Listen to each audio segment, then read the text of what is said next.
Gather around. It's time for the show to begin. Ladies and gentlemen, this is... Hey everyone, my name is Jason. Hi friends, it's Desiree Josen.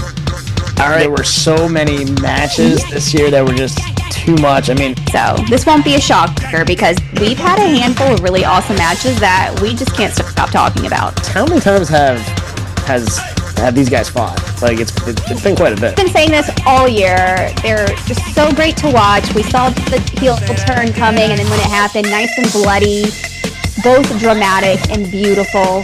You are now entering the ring with Chutes and Ladders podcast. Here are your hosts, Desiree and Jason. Chutes and Ladders, spring cleaning. What's going on, everyone? My name is Jason. Hi friends, it's Desiree Josen. All right. Some people are calling it bad business, some people are calling it panic, and some people online are acting like the sky is falling. We're talking about the recent releases WWE did. Des, what are your initial thoughts?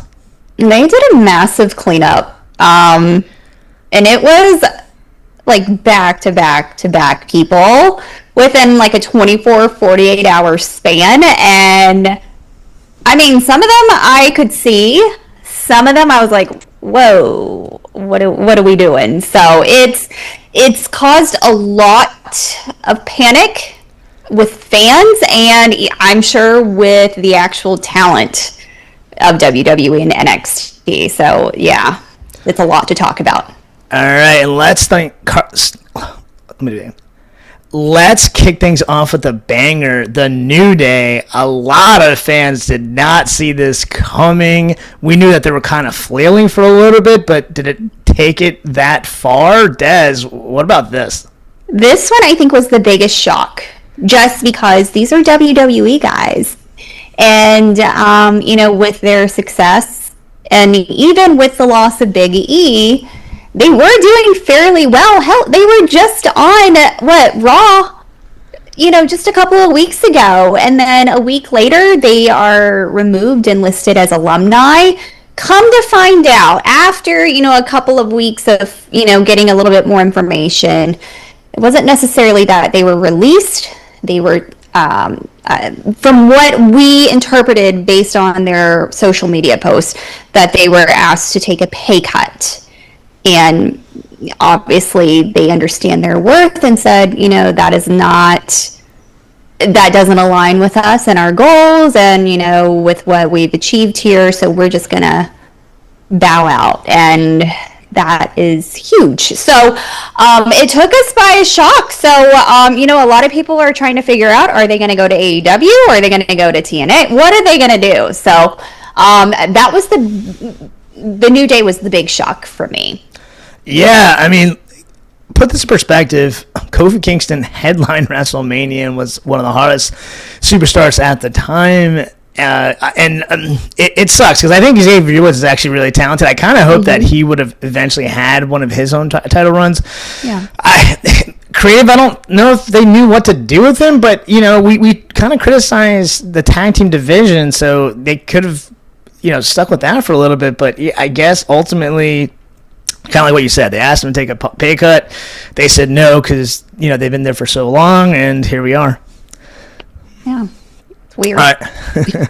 Now let's talk about Kyrie. This one was very confusing to a lot of fans. There's a lot of mixed reactions here. Des, what do you have to say about this?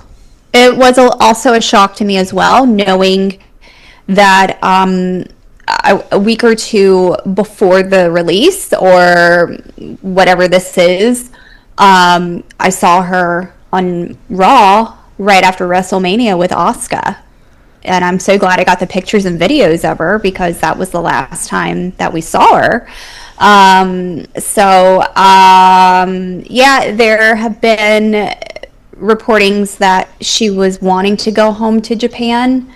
So she was ready. So this wasn't necessarily a release, but just not a contract renewal. I don't know. We don't really know the details of it. But if that is the case, I hope she's happy. I hope she's doing what she wants to do. But I will tell you this, being in a couple of the crowds lately, especially Backlash.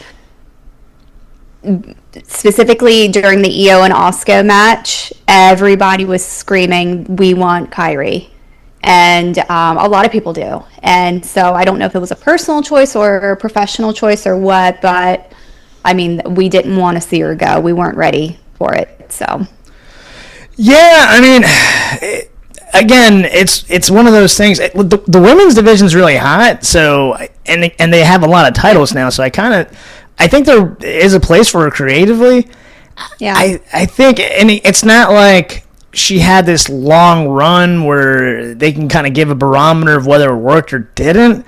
So this one's a little confusing for me too. I'm kind of with you. I can totally understand why the fans are, not happy about this one. Again, if she really wanted to go back, then that's a completely different situation. But yeah, I was definitely shocked. Yeah. All right, this one hurts. This one really, really hurts. We all knew about Bray Wyatt's passing. The Wyatt Six kind of took over and filled that void. This may get emotional for some fans. The Wyatt Six had so much hype attached to them because of Bray Wyatt, but they are no longer here. They were on television for quite some time. They got some crazy pops. Des, talk to me about this. This one was really disappointing. I wasn't shocked by this one, unfortunately, just because I just feel like they were not booked properly. There was such a build-up to them when they were coming and going to be presented.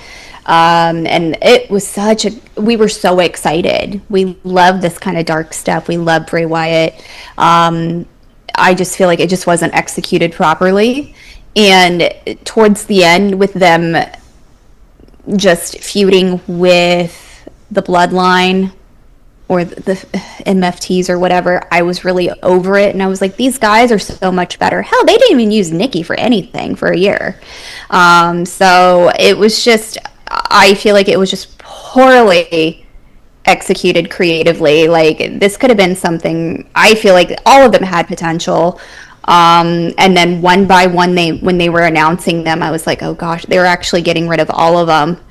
I was very hopeful for Dexter just because I loved what he did with NXT, his feud with, who was it, with The Miz and a couple of other people. So I thought he would at least stay, and then I think he was one of the final ones released. And he's a Jacksonville native too, so I'm always pushing for him. So unfortunately I wasn't shocked, but I know there's a future for all of them in other promotions, so hopefully they get to do what they really want to do. So this one, it was just like a sigh of like, really? But, you kind of saw it coming. Yeah, I mean, yeah, this one hurts. I'm not going to lie. I thought that there's definitely a place. It was a stable that had legs to it that, literally could walk around in so many different angles and directions. I really thought it would have been really cool to have, Uncle Howdy, Bo Dallas, what we want to call him, have his run. I think the crowd would have gotten behind it. He never really got a fair shot in WWE, whether it's Bo Dallas with that ridiculous gimmick or now with Uncle Howdy, which obviously was over. This one hurts. So yeah, I'm siding with the fans on this one. I wasn't happy. Yeah. All right, this one, wow. You want to talk about, like, from a personal reaction, I got to be honest, they were literally my favorite tag team in WWE. I did not see this coming. To me, they brought some of that old school swag back in wrestling when they came out. The Motor City Machine Guns. These guys, they're a legendary tag team. I mean, like, if they decide to bring them back, they should give them a title push. But Des, I'm hurt about this one. I wasn't happy about this one. Like you mentioned, they are true tag team. WWE doesn't have a very strong tag team division right now. So when they got signed, we were so excited. And I remember when they first came and debuted, It was just roughly about a year and a half ago, and I had so much fun in the crowd watching them. It was during the holiday tour, and it was just so much fun watching them, and they have so much chemistry together just because of their history, but I felt like they brought a lot to the company and a lot of hope. And for them to only have been signed not even 2 years, and then for them to be released that quickly, I was like, you didn't even give them a shot. And it's just... I don't know. I know they have other endeavors that they're working on, and I know they're going to be okay professionally, but I just feel like, again, they weren't given enough to work with. They weren't given the opportunity. I don't know. I really enjoyed watching them. So that one was kind of like really, when I read that, I was like, damn, they should let them stay a little bit longer. Let them stay a little bit longer. They're genuinely one of the best tag teams in WWE. So this one genuinely made no sense. This is, I'm going to call, miss of this entire show. Yeah, agreed. All right, now let's talk about Aleister Black and Zelina Vega. And I got to be honest. I mean, talk about terrible booking. The second they were brought back, they were not used properly. Mm-hmm. Des, what about, what are your thoughts? I'm a fan of Aleister Black, or Malachi. I loved him in AEW. I loved what he had with House of Black. And then when they brought him back, I knew he was coming back. And I was really excited about it. And they just didn't do much for him. And then I get it with Zelina. I'm going to be honest, respectfully, Zelina just didn't do it for me. Yeah, so I knew that was coming, but I figured if they come as a package, they're going to go as a package. And I know there was some rumors or some bad blood with AEW, or that could be just, people talking, but I've heard that there were some people from AEW that were like, we don't want you back. So that kind of tells you that. So who knows? He could be at a different promotion.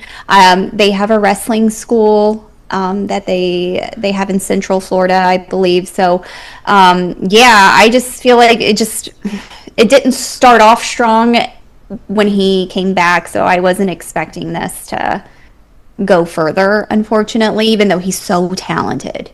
This one, yeah. Yeah, I mean, I gotta be honest. I don't think they were booked properly. They gave him the same matches over and over and over again, and it didn't make sense. So, sadly, I understood why they did it, but I don't think this is their fault. No, I don't think it was anybody's fault on this list. All right, Des. This is going to be tough, but we have to do it. Let's do a fast count. Okay. All right. Biggest surprise release. I'm going with the New Day. Okay. Most underrated released talent.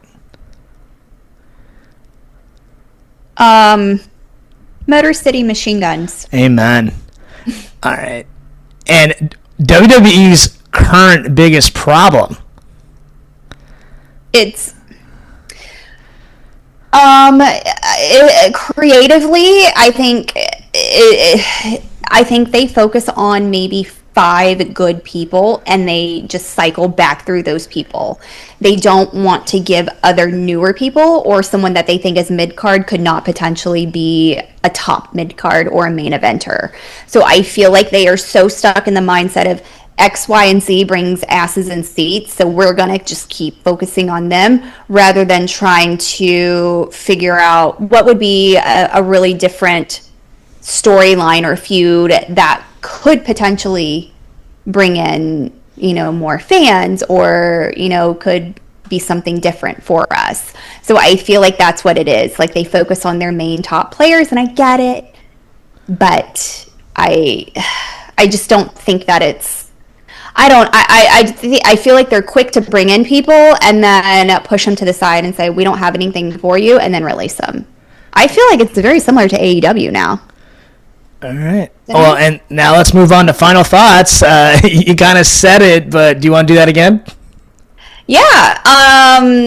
I mean, I know this is going to happen annually or however they want to do this. I know it. There are some people that were on their way out and they accepted it. And there's some people that really shocked us, and we wish that, you know, they could have done a little bit more with them. And we know for the most part, creatively, it's not their fault. It's, you know, whatever, you know, backstage and what you know, what office and board members and TKO wants. They're probably going to have the final call on it. So it sucks because it is business. So we hope that, you know, anyone that was released or decided to go on their own because of pay cuts and knowing their value and their worth, hopefully they get to get the shot and the future that they deserve. All right, that actually wraps up this episode. What are your thoughts on these releases? Shoot us a DM at the Shoots and Ladders. And like always, please like, share, and subscribe both on YouTube and Spotify. Once again, my name is Jason. I'm Desiree Josen. All right, until next time, have a blessed day and a blessed week. Have a great week. Bye, friends. This has been Shoots and Ladders. Follow us for more content.